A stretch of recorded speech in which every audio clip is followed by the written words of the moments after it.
live and direct from anywhere in the world. It's The Kelley Show with Dr. Kelley Mondesire.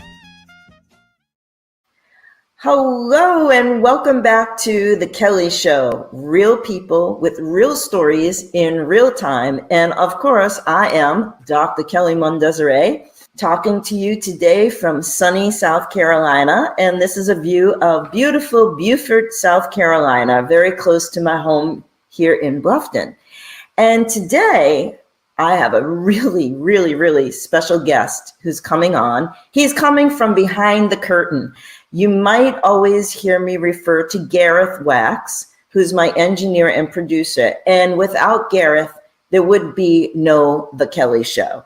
So today I'm going to tell you a fun fact about me that you might not have known. And that is, back in the 60s, Che Guevara and Fidel Castro hid in the caves of Vinales, Cuba, while they were planning and plotting their coup.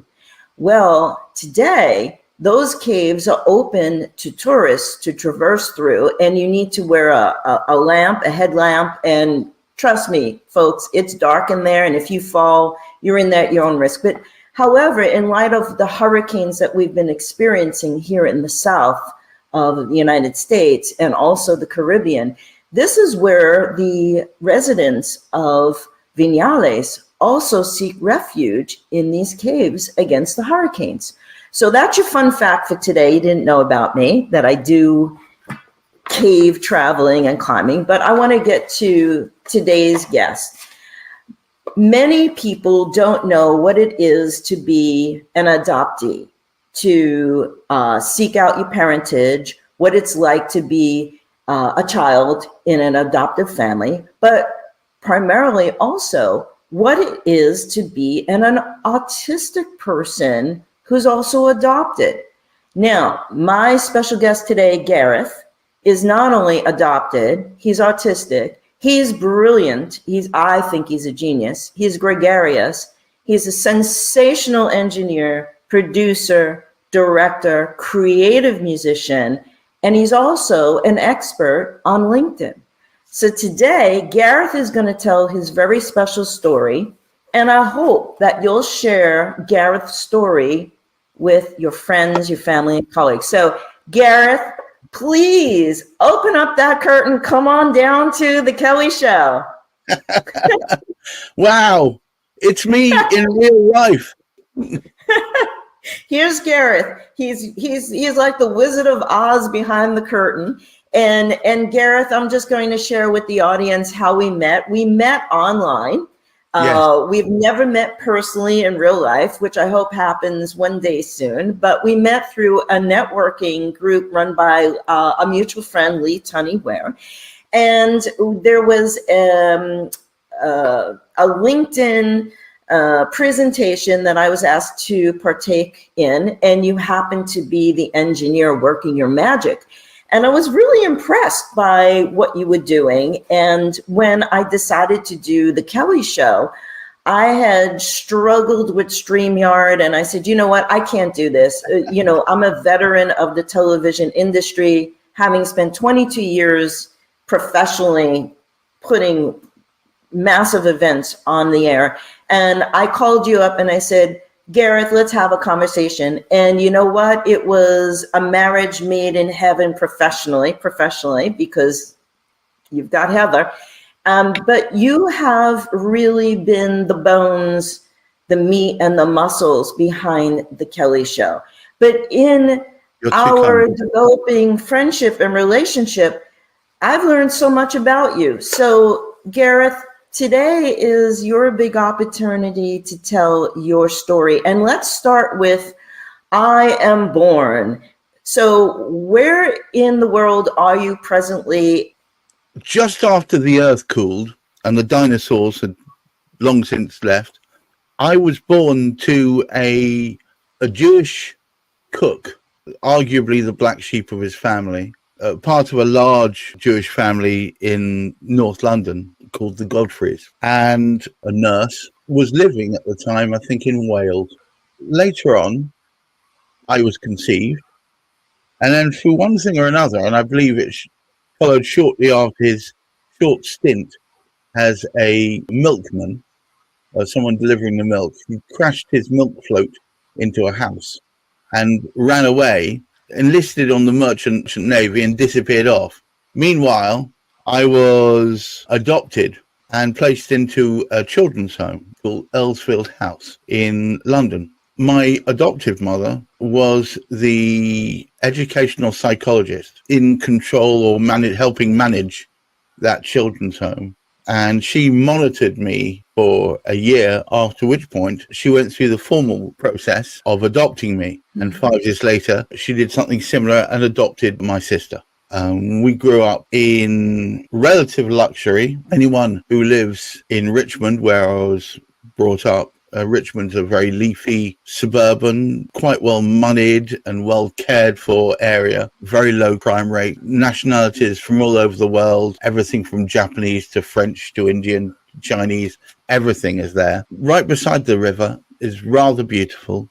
Of course, I only realized this in retrospect. At the time, of course, I just wanted to get away from my parents. It wasn't until I was 7 that I went through a whole series of tests because I had severe difficulty forming letters writing, and I struggled to catch. Wanted to be sent to a school that my father had been to. This school was a public school. It would normally be fee paying. So they put me through the common entrance series of exams that could help you get into prep schools. That's a preparatory school to prep you for going into a fee-paying school. And I managed to get scholarship. It was only early on in that, even after I'd been certified as mal-coordinate, I found a love of percussion. I mean, some might just call it simply hitting things, but I certainly knew that's something I loved doing. And at every opportunity, I would try and escape to do it. I was then formally educated,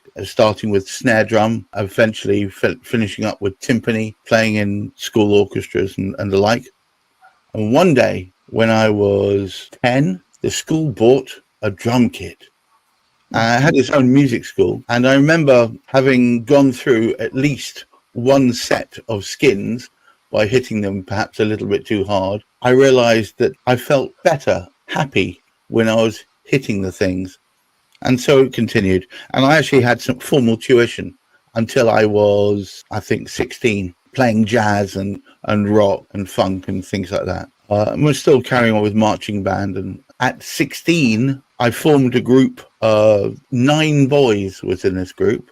And the group was called Mother Hen. We entered into a competition completely against the wishes of the school, which rather looked down on jazz, let alone rock. We entered the rock school competition in 1988. There were 12,000 entrants. We were the only public school to enter.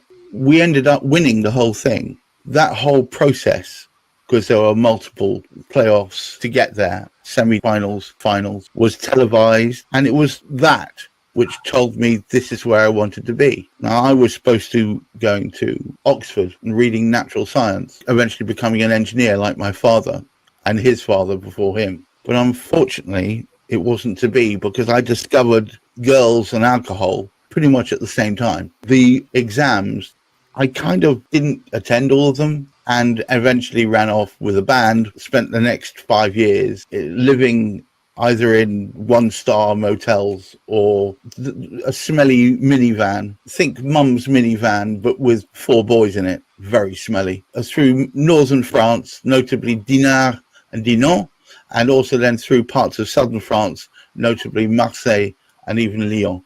And we would play in small to medium-sized playhouses, and we would earn a reasonable income through this to keep us going. And eventually, after about 5 and a bit years, the band folded. The lead singer and the guitarist frankly hated each other by that stage.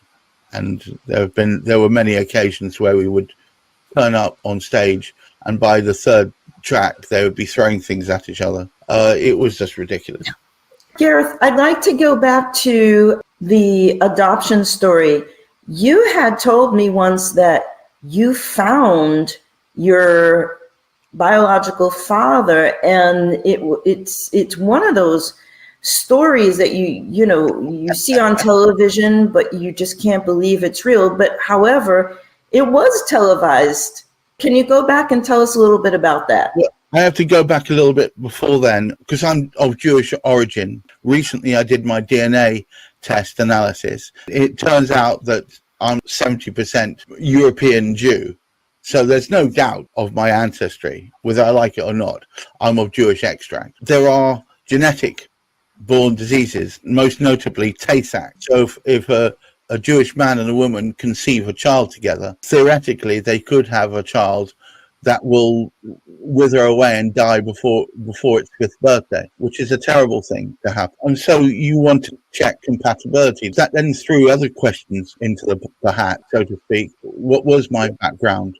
Were there other latencies that I should know about? So this rose a question. I'd never really cared that much about my origins before. I've always been one just to look ahead and try not to worry too much about the past. But this did ask a number of questions.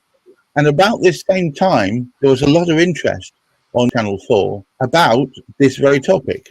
In fact, they put on 4 episodes, 2 of which were plays and 2 of which were fly-on-the-wall documentaries following after people as they tried to find their parents. And they were using a person called Ariel Bruce. Ariel Bruce Associates, incidentally, are the ones that do Long Lost Family. It's a show that's done very well over here. They are the advisors, do all the searches, still to this day. And it was Ariel Bruce that I met up with one day in Euston, in the quiet, most beautiful room, very relaxing. And I explained to her that I wanted to find my father. And she sat there nodding her head and eventually said, I need to set your expectations. It could take 10 years, 10 months. It could take 10 days. We won't know until we start looking. In fact, it took a total of 7 years where I was paying in the background for this continuous searching. They found my father because he had joined the Merchant Navy and therefore very hard to trace, often not signing into ships properly, saying he was always the cook or the sous chef and just floating around. Eventually, he'd landed up in Tel Aviv, Israel. Some people will know at that time saying, if you're of Jewish origins, come here and we will give you a home as long as you learn our language. And that's pretty much what he did. So he shrugged off any responsibilities at home, started a family, in fact, met a lady called Yona, who's a Yemenite, and had 3 children, Shoshana, Mark, and Vicky. And they lived quite happily in Tel Aviv. Roll forward. By this stage, Ariel had found them for us. But this will show my age. We were communicating via fax. Back then, traveling to Israel was extortionate. I was earning quite well at the time, but not well enough to be able to do that. I was on my first marriage with my wife, who was Jewish. And at some point, it was one of the, well, we will eventually go over there and meet in person. But it wasn't really any time soon. I got a call. It was a Thursday evening. I remember it was raining hard. I picked up the phone, and this foreign voice said, hello? Is that Gareth Wags? And I said, yes. And they said, would you like to fly to Israel and meet your father? I said, how do you know about that? Turns out they'd decided to put a show together talking about adoption and how the parents of adopted children felt, how it made them feel. It was kind of one of those kind of shows, a discussion show. And they put a note out in the local newspaper saying anybody who knew anything about this could come along and be either a guest on the show or at least in the audience. Then what they were going to do, unbeknown to them, was at the last possible minute, they were going to present me and do a little bit of dramatic show and tell. I was flown across by Israeli television, put up in the Hyatt in Jerusalem. If anybody knows what the Hyatt looks like, it's a big pyramid and all the rooms are interconnected. So me being bored and ADHD, don't leave me bored for long. I basically picked all the locks and opened all the rooms out. So I had one huge, massive room, proceeded to have a very good time. I was toured all the way around Israel. I went to a kibbutz. I went to see Yad Vashem, which is the Holocaust Memorial. I met lots of people. I ate lots of food. And eventually, on the last day, stood behind a sliding door. My father sat with my stepmother beside him, his daughter, Shoshana. And they said, have you made plans to meet your son? Well, we don't have any money for it right now, but perhaps sooner or later. well, here he is. Vroom, and there I was. Oh. The first thing he said to me was, "Stone the crows, it's Gareth." We clumsily embraced, sat down. I was in my best suit, and he was sat there looking dumbfounded. We talked and talked and talked. And then I had the strangest night of my life in a house in Mer Shrim, a road through the middle of Jerusalem that's hardly been touched for 300 years. It's very, very strict, orthodox. The women walk umpteen paces behind the men. They communicate by putting posters up on walls. I was given to sleep on a camp bed in a room. The walls, instead of being walls, were just books. They were all the 5 books of Moses and Talmud. It was basically books all around me. And I'm a confirmed agnostic, atheist. I would be whatever it is, but I just don't know the Latin for I don't give a flying thing. So it was kind of weird being there. But I kind of spent 2 or 3 more days there and then flew home. But that's literally how I met my father. And it was on an Israeli television show, Ben Akisot, which translated means between 2 stools. The guy who interviewed me was Manny Pear. He was a very famous interviewer of the time. It was quite something. Do you still keep in touch with your birth father? My birth father died 8 years ago. And unfortunately, the reasons why he ran away from the rest of his family and his responsibilities and everything else came to light over that period of time. I understand him. He was a troubled man who felt that the world owed him a favor. I got on very well with Mark. I got on very well with Vicky. And at one point, Vicky, who had had enough of that side of the family, she came across and rented a room for me in my house when I was living with my girlfriend at the time, and stayed with me for 4.5 years before she met a fellow and moved in with him. And we still talk from time to time. Well, that's like it's beyond crazy, you know. I mean, it's wow. What are the odds? And I have 2 friends who are also adopted, who did find their birth parents, and it didn't go as well. Most of the time, I promise you, on these programs, we only get to see the ones that tend to work out okay. Most of the time, the guilt and all the rest of it that people have felt, they don't want to open Pandora's box again. And do you know what? Being unselfish about it, I can understand that. I had questions to ask my father, but you know what? It wasn't him that I really wanted to talk to. It was my mother. And she died 4 years before I'd started searching from a long protracted case of ovarian cancer. So in many ways, I'm kind of pleased I never got to speak to her, because can you imagine the joy of meeting up with someone who has answers for you and then losing them all over again? Well, Gareth, thanks for telling that story, and I hope by you telling your story, you have given some insight not only to those who have no idea what it is to be adopted, but also to be a person that has brilliance and also ADHD and autism. But I want to get to, how did you transition from living in something like Mom's minivan to being so brilliant in IT and music and video production? And we have some photos that you are willing to share with us. If I bring the photos in, I'm going to talk more about my music side. So let me just first tell you the story very briefly. I came back with a suitcase full of French francs. One of the best places to meet or find people to talk to would be a pub. And there was one nearby me, and I got chatting with a number of people. And he said, I make a good living for the Automobile Association, a very big organization in the UK, still is. I'm a communications engineer. And I said, what is that? And he said, well, when cables fall out of modems, I pick them up and I push them back in again. I'm sure I could do that. He said, come along, I'll get you an interview. This is back in a time when interviews were plenty. If you knew the right people to speak to, you could get a job. So I did. And they liked me, I guess. Very soon, I was pushing cables into the back of things and being paid £500 a week for the privilege. Good money. I worked for a number of other companies, and I realized I really quite enjoyed not being tied down to a company for a long period of time. So I became what's called an IT contractor, and I learned a lot on the job.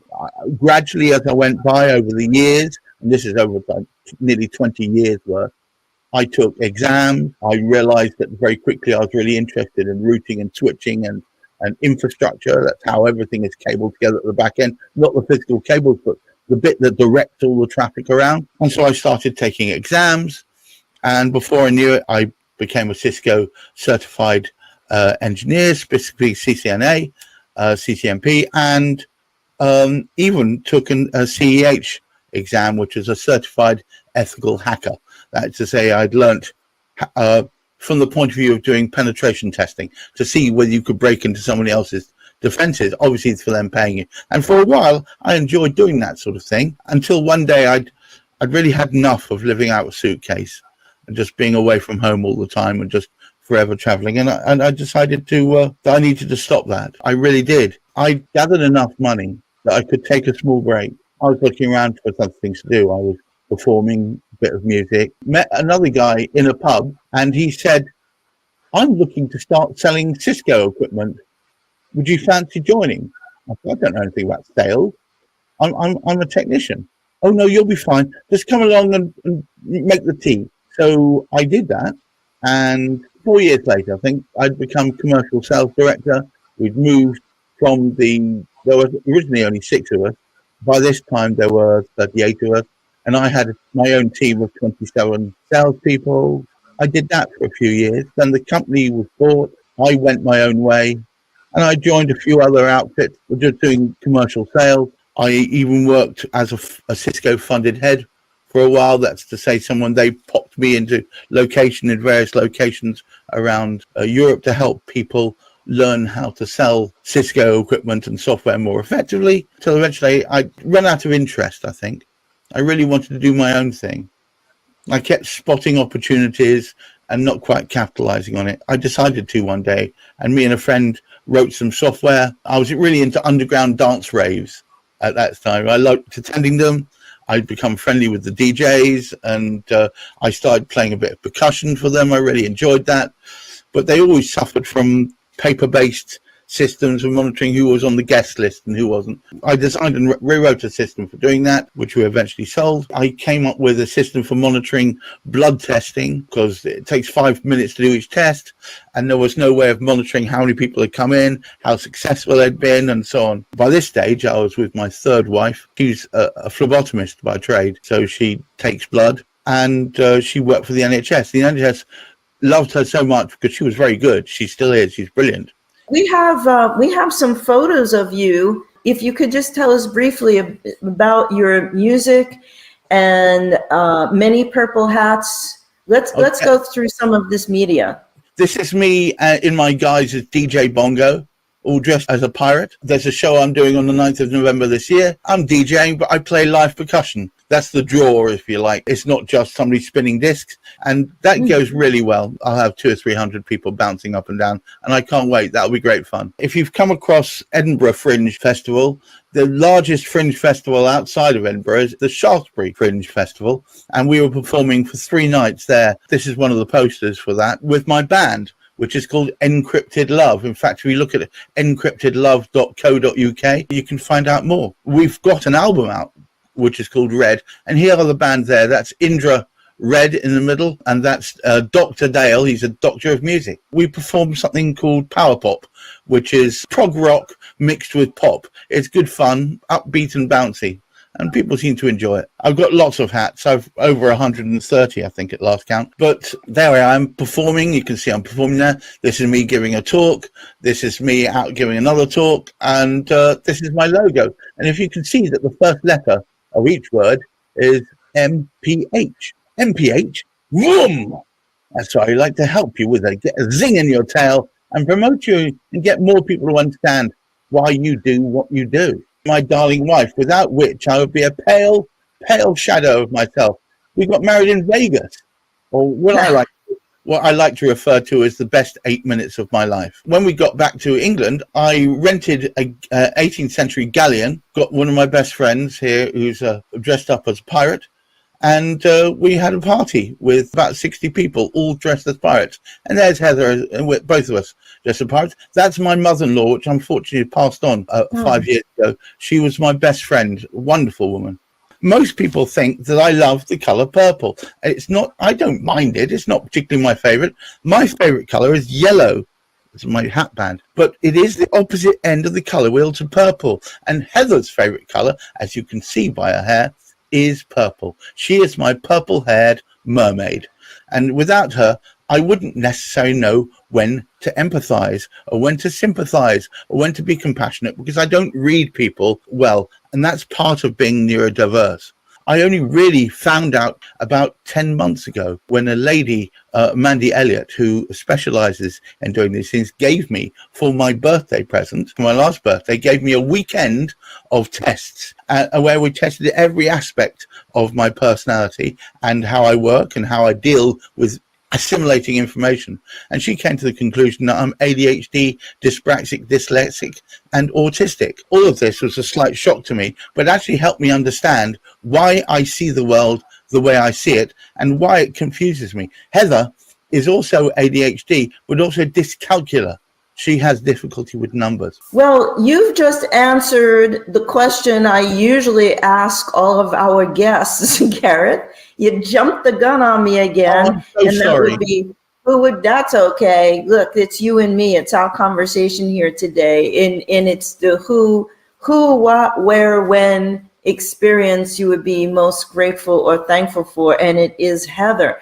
But I want to thank you for sharing your story. And folks, as you can see, Gareth has come behind the curtain on stage today to share his story. Not only, again, I have to emphasize, he's put out there who he is with all the diagnoses that have been given him and perhaps all the personal trials this man has been through. He is exalted as a wonderful person. He's brilliant. As I said, there would be no Kelley show if not for Gareth. And he's just, everything he touches is brilliance itself. And I want to emphasize the fact that the Kelley show is down and dirty. We have no funding. We're doing this on a one shoestring budget. And he makes miracles. Guests come to us with media that Gareth has to literally take ingredients and present a perfect souffle for this show. So Gareth, bravo. Thank you for all you do for me. Thank you for sharing your story, but thank you for bringing your life to light. And to anyone who is curious, well, what is ADHD? What is autism? What is spectrum? What is it to be, an adopted person? What is it to meet your birth father for the first time on live television? I mean, it's crazy. I have to say to all of you watching this, I've been editing, I've been working with video for years, and I've been helping people run their shows as well as being in front of the camera before. It's never been as enjoyable and as fun an experience as it has been with Dr. Kelley. It's been, I would say, in so many ways, a reevaluation of how easy it can be to work with someone. It doesn't matter where you are. If you have a single focus and you want to work together, you can make miracles happen. It's quite amazing the amount of stuff that we've made sparkle and come to life. I cannot wait for us to be properly sponsored. And by the way, I'm reaching out to anybody out there, please. If you feel that you want to sponsor this show, I recommend so, because we will take that and make it even more magical. That, and Gareth, when hurricane season is over, and my set can be delivered and installed, since it's coming from Florida, I'll have a proper set design here. But folks, I want to thank Gareth so much. If you want to reach out to Gareth, He's brilliant. He's amazing. He's great to work with. He's a miracle maker. I've got his contact information up here. He's going to leave it up long since he is the editor and producer. You can do whatever the heck you want. But anyway, all right, cut to Gareth. If you would like to be a guest on The Kelley Show, thanks, Gareth. You can contact us here, email us at kelley@thekellyshow.com. But more importantly, if you liked what you saw and heard today, please share it with your friends, your colleagues, but more importantly, you can subscribe to the YouTube channel. And we would appreciate all subscribers. If you'd like to sponsor the show, we're seeking sponsorship. I'm not going to be humble. I'm begging, I'm asking. Got to make it great. It's already good, but we're going to make it great. But anyway, stay tuned next week because I've got a very super cool guest. No offense, Gareth, but I've got a very super cool guest with another incredible story. And as always, it's a secret. So until then, stay tuned.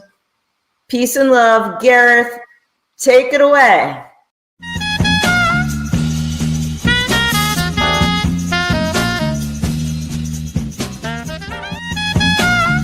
If you would like to be a guest on The Kelley Show, send us an email with your contact information, where in the world you are, and a brief description of the story you'd like to share today.